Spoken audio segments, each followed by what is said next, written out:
Eagles might be the most Jekyll and Hyde team in the National Football League. With the Cincinnati Bengals, their offense is usually going to show up. Everything starts with Joe Burrow and that Bengals offense, their dominant traits, their identity, I trust more than what I've seen week over week with the Eagles. That is Chris Canyon on Sportsmanlike here on 97.3 ESPN. He is trusting Joe Burrow more than he trusts Jalen Hurts. The injury reports will be out here in a second. Adam Caplan, Football at 4, powered by the Inside the Birds podcast, which you can get on all podcasting platforms. Their YouTube channel, just search Inside the Birds. It is time for Football at 4, brought to you by Bet365. Whatever the sport, whatever the moment, it's never ordinary. Both these quarterbacks have been to the Super Bowl. Both have lost. Both have performed at a high level. But right now, Adam Caplan, not as many questions about Joe Burrow as there has been about Jalen Hurts, fair or unfair. No, the questions are there. I heard what Chris Caney said. By the way, the injury report actually got out 5 minutes ago, so we'll give it to you right now. As expected all week, we knew Becton and Goddard were not expected to play. They're not. They're both out. Never practiced. Becton's feeling okay, but he was not cleared to even do anything. So he's got some time to make up in the protocol, so he's not progressed enough to even get on the field. Goddard never practiced. In fact, he's missed 6 straight practices, Mike.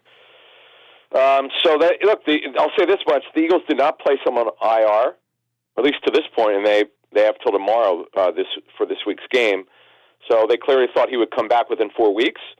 And Byron Young, who's never played for them, they claimed off waivers from the Raiders, a former third-rounder for the Raiders.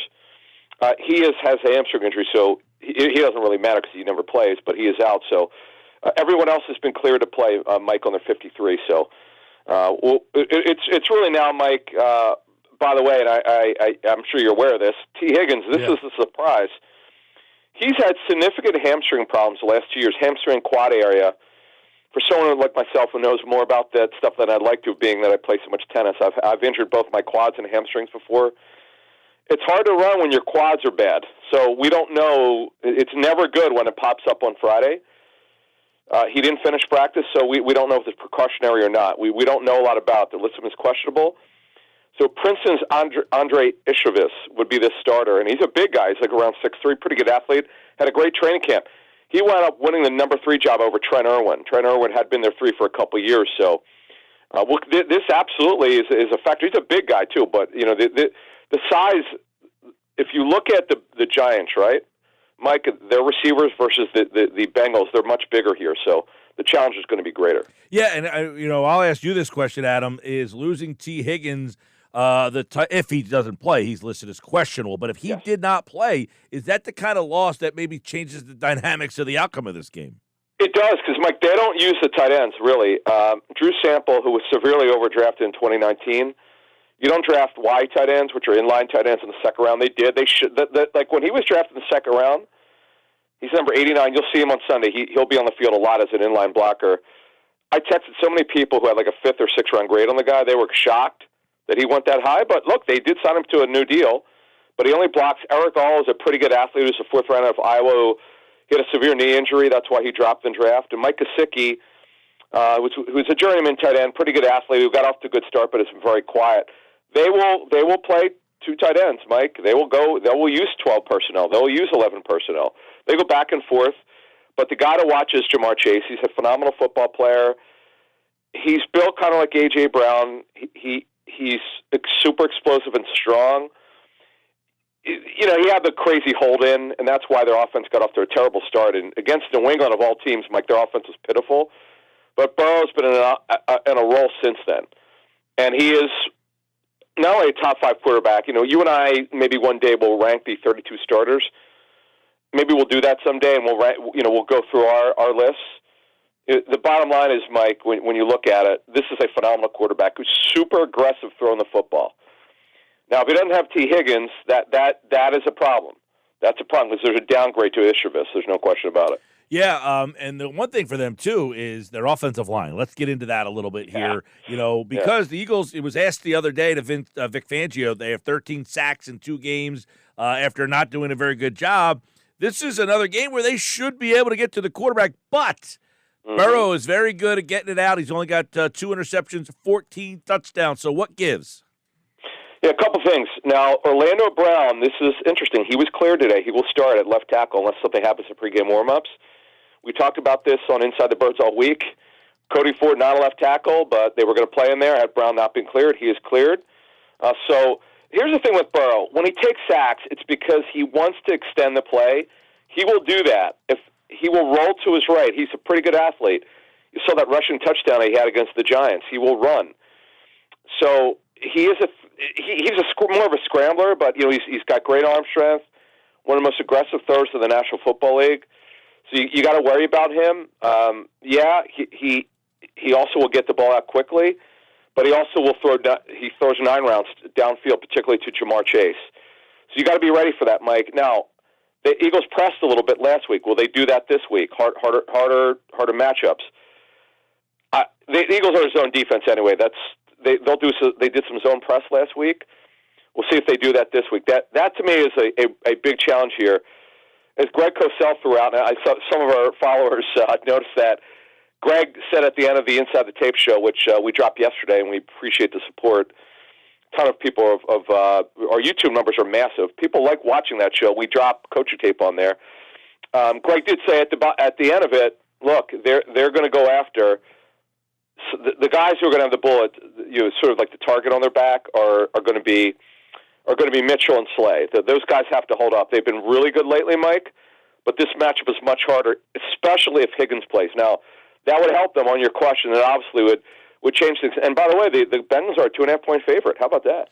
Yeah, they are. And normally it's 3 for the home team, so there is a 0.5 point leading that way. But, yes, Philadelphia is a road dog in this one against a team that's won 3 in a row. So Cincinnati, it's interesting. We talked to Ben Baby last hour, who covers the Bengals, and he said, look, these two teams have played the same two teams back-to-back. They just flipped. The Eagles have played the Browns and the Giants, and they have played the Giants and the Browns. So Philadelphia, obviously, 28-3 against the Giants.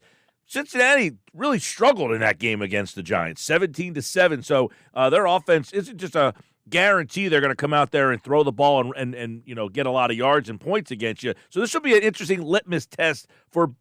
Let's start with the Eagles' defense. The matchup of their defense, this is going to be a litmus test to see if they are actually kind of taking steps to grow in the positive direction. And it looks like they have been, Adam, the last 2 weeks. It's been better. Look, yes, we have to talk about the opponents. They face 2 inferior opponents, so that it's worth mentioning with quarterbacks. Well, Daniel Jones seemed to have improved. He had been improving, but he was terrible last week. Awful, quite frankly. Eagles had something to do with it. So, yeah, this is a litmus test. That's actually the way that we headline this week's show. Mike, it does say, is this a litmus test? And we believe so because of what Joe Burrow can do. This is the most aggressive thrower that they faced. Probably Jordan Love would be 1A. You saw they had some problems a couple times. This is not against Love. They did great against him. But there were some times where they gave up. You saw what happened with Baker Mayfield. It was a pitch and catch game. That's what we called that game. It was terrible. Now, see that if I'm Zach Taylor, the head coach who calls the plays, I'm certainly going to take my shots on 5 and 7-step drops. 7-step drops are your 9 routes or your go routes. Your 3 and 5 are your quicker routes at 1.5 or 1.7. That I would do because the Eagles play they play generally off coverage and zone. If they do that, I'm taking it, and usually that's to possession receivers, that's to the tight ends, and then by the way, that'll be Higgins. If Higgins plays, that'll be to him. I like the one matchup that I find interesting. It will be the Eagles' run game this week. They've run 81 times the last 2 weeks. Do you lean on that again? Is that a litmus test for the offense in terms of run it again, or are we ready to expand this thing? Maybe have a little fun, Jalen Hurts, and throw the ball around more than 14 times. Yeah, the weather looks like it's going to be good in Cincinnati, and the Eagles do not want to be a running team. Just so people understand, they want to be a passing team, but when you're killing the other squad, of course you're going to run more. That's obvious. That's what's always going to happen, Mike. So it's about explosive plays with the running back, no question about it. We know Hurts loves throwing the deep ball. This is going to be interesting because the Bengals in their zone, they play a lot of zone defense. They have voids in that defense. And we know with Goddard out, it's going to be Calcaterra again, who's going to be their move tight end. Jack Stoll's their inline wide tight end, which they've done, by the way, now for 3 years.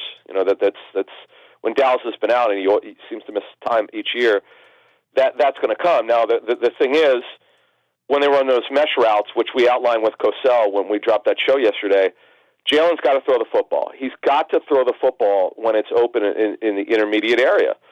If the Eagles are going to win this game, and by the way, I'm going to pick them, it's because Jalen at least is going to take some throws out of there and not just rely on 2 to 3 deep balls per game. That can't happen, Mike. This, by the way, this is probably going to be more of a throw ball game. Yes, we know that we know that Barkley could break one off at any time. He's capable of it. He probably will. They're pretty good at linebacker, by the way. That we don't talk a lot about the Bengals linebackers because everybody talks about their offense. But Logan Wilson's phenomenal, number 55, who the Eagles had a high grade on some years ago. But overall, Mike, to me, it's about the quarterbacks in this game. This is since week one. This is the game I look forward to the most. I have to tell you that this is a fun game. I'm really looking forward to this one. Everyone should. I mean, I know some people are concerned about Hurts. I get it. We all are. But I have this sneaky feeling Hurts is going to show up in this game and play much better. Well, it's funny because who didn't buy this game was the networks. They said we want it off our TV. Well, they don't want the Bengals, as I told you, Mike. It has nothing to just so people understand. It has nothing to do with the Eagles. It's always the bad opponent. When they called that game 2 weeks ago, I think the Bengals had won. I think they were 1-4, maybe 1-4 or 2-4. The Eagles talking. Yeah, they've won three. They've won 3 in a row. Right, no, but I'm talking about when they but when at that point, Mike, their record might have been 2-4 or 1-4. I can't remember when they made a change. But I could tell you from talking to the league when they flex it out, the league considers the Eagles a national team. They want them on national television as much as possible, provided the other teams at least 500 or decent. The Bengals look like a train wreck when they're earlier in the season. So. And it's why the Jaguars, they don't want the Jaguars on there, which I told you earlier this week. People need to understand that. It's not the Eagles issue. It's the opponent issue. Now, keep an eye on that Rams game. That's a Sunday night game. That's a while. It's not until week 12 because I'm looking at that game. If the Rams keep this up to 3-4, that game, that's obviously it's a big market in LA, one of the top 2 media markets. But the Rams all of a sudden lose 2 in a row. That game could be flexed out. All right. So we mentioned their offense, the defense, both have litmus tests against Joe Burrow, trying to find out whether or not they can get this pass game going. So as a general game, is this a litmus test game for the Eagles and the Bengals? This is a big game for 3-4 Bengals. If they win, they got 4 in a row. They get to 500. The Eagles win this game, Adam. They're 5-2, and now they're only a half game out or a game out, depending on what happens to Detroit, for the number 1 seed all of a sudden. Yep, all the hand wringing, Mike, that everybody has. It's just kind of funny. I get it. People don't know what to make of this team. Last year we all got fooled right when they were 10-1. But to me, Mike, overall, the Bengals, they've turned their season around. I get it. They still don't have a winning record yet, but they're playing much better football. Yes, it is absolutely not just for the Eagles, but I think for both teams. There's no doubt. And the Bengals, look, this is not a vintage Bengals team. They've been wildly inconsistent. You brought up that Giants game where they left some points on the field. But look, overall, this is a team we know that is very explosive. That's why I look so forward to this game. All right. Sounds like you like Philadelphia to get a road win in this game. And that would be a big one. They can get this one on the road. By the way, as Merrill brought up today, they've never won against Cincinnati. They've never won there. They've tied a couple times, ugly ties. I remember the 2020 game, nobody in the stands. They tied. That was the game Peterson punted it away, just basically said, hey, we'll tie you here. The other one was the McNabb not knowing the rules game for the tie. So there you go. All right, Adam Caplan, football at 4 here on the Sports Bash. Thank you, Adam. You got it. Thanks.